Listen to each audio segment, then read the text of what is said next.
This one's for you, San Francisco. When I met you, I was just a lonely Midwestern girl who cried at a picture of the Golden Gate Bridge on her college acceptance letter because she thought, I can go to California. And when that Missouri plane took off and I looked down at what I was leaving behind, the only place I'd ever known, I cried again because all I ever wanted to do was leave. But San Francisco, how could I ever leave you?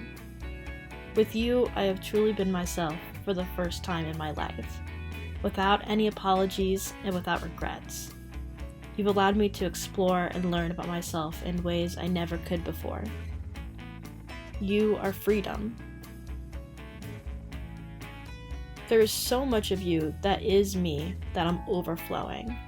And I had to put all this stuff in a box and cram it under my bed and write it into this poem, just so a drop of you doesn't spill out the edges. And I never lose a part of you, a part of me. You filled me with more happiness in the last 4 years of my life than the previous 18 combined. And you still make me happier every single day. But I have to admit, sometimes I forget about how wonderful you are. I fantasize about loving a place as much as I love you, enticed by what they have to offer. And since I've met you, I've traveled to every city a girl in her 20s could dream of visiting. Places I thought I'd never live to see.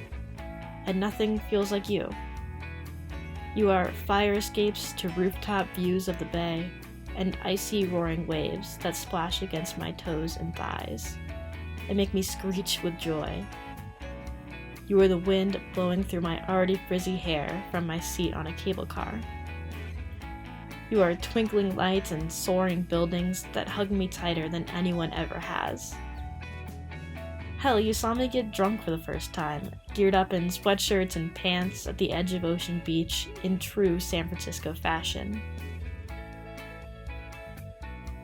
Digging a hole in the sand for a makeshift fire and dancing around in the Pacific in true college fashion.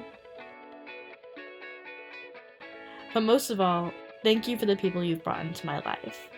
Even if one day I leave you, and I forget what it feels like to walk around your colorful streets. And even though the thing that brought me to you is coming to a close in just a few short days, I know our time together has only just begun.